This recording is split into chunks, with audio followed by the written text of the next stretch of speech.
السلام عليكم، ازيكم حبايبي؟ عاملين ايه؟ يا رب تكونوا بألف خير، كل عام وانتم بألف خير يا رب. في البداية كده احنا هنعمل مع بعض النهاردة الكبة او الكبيبة السوري. طريقة حلوة قوي وسهلة واقتصادية. عايزة اقول لكم بتتشال في الفريزر، بتبقى وقت ازمات بتطلعي وتحمري على طول.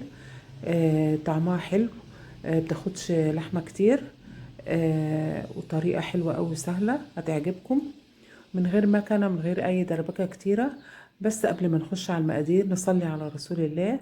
صلاة تنحل بها العقد، وتنفرج بها الكرب، وتقضى بها الحوائج، وتنال بها الرغائب، ويشفى بها المريض. ونعمل لايك كتير للفيديو، ونكتب كومنت في الصلاة على رسول الله.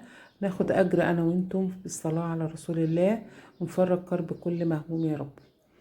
آه نيجي بقى في البداية كده نجيب كيس برغل يكون اتضحى، واحنا عايزين برغل يكون نضيف.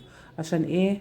ما يبقاش فيه زلط او اي حاجة ويتعب الواحد في التنقية. هجيب كده 3 كوبايات برغل، واطحنهم زي ما انتوا شايفين كده. انا عايرت بالكوباية المعيارية او كوباية الشاي. ما عندكش الكوباية المعيارية، الكوباية اللي انت بتشربي فيها الشاي. هحط 3 كوبايات برغل، طحنتهم، وحطيت عليهم 3 كوبايات ميه مغليه وسبتهم. سيبوهم اقل حاجه ساعه، وجيبي بقى بطاطستين مسلوقين، تهرسيهم وتحطيهم على البرغل. وجبت بصلايه بشرتها، وحطيت ملح وفلفل وبصل بودر وتوم بودر وبهارات لحمه. تمام. احط بقى كل المكونات بتاعتي كده. ولسه هنحط طبعا ايه، معلقتين نشا. او شايفين البرغل بقى ناعم خالص ازاي؟ عشان انا ايه، طحنته في الاول. تمام. نبتدي بقى ايه، نخلط المكونات بتاعتنا كده لحد ما تبقى عجينة ناعمة. وحطيت اهو معلقتين النشا بتخليها تقرمش. وت... وال... والعجينة بتاعتنا ما تكشش وتبقى متماسكة. تمام كده. خلاص عجنت العجينة بتاعتي، اسيبها بقى كده. ومعايا اللحمة المفرومة، طبعا كلنا بنعرف نعصج اللحمة المفرومة. وجبت مية بالنشا كده، وابتدي بقى ايه، اشكل الكبيبة مع بعض. اللي يناسب بقى اللايك يحط اللايك، ويصلي على رسول الله. هنبتدي بقى نشكل الكبيبة بتاعتنا بالشكل الموضح كده في الصورة زي ما انتوا شايفين. تمام كده.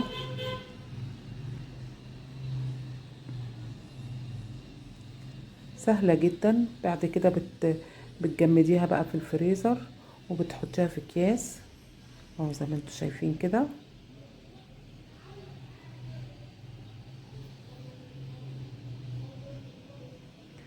لو في حتة كده اتقطعت منك مفيش مشكلة، بتجيبي حتة عجينة بتحطيها عليها. مفيش اي مشكلة خالص. المهم ان انت بتبلي صباعك بالمية بالنشا، عشان ايه، تسهل معاكي. شايفين شكلها تحفة. وطعمها بقى مش قادرة اقول لكم فظيعة بجد. وبتوفر عندك. لو انت مش قادرة تعملي اكل، بتطلعي وتحمري على طول جنب شوية مكرونة كده وشوية مخلل، الدنيا بتمشي. حطيتهم بقى كده ايه في طبق.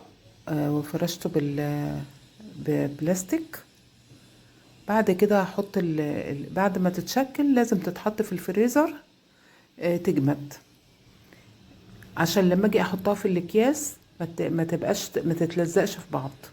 تبقى كلها الواحدة بوحدتها كده. تمام كده. هنعمل مع بعض واحدة تانية.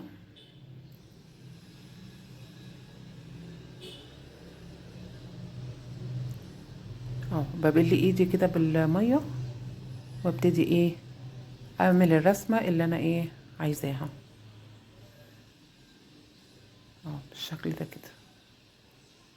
في بقى بيحطوا مكسرات على اللحمة، كل واحد حسب مقدرته. ممكن تحطي صنوبر، ممكن تحطي عين جمل. بس انا صراحة ما حطيتش. اهو شايفين سهلة جدا. حطيتها بقى في الفريزر اهي جمدت. ده اللي فوق دوت الابيض ده التلج. تمام.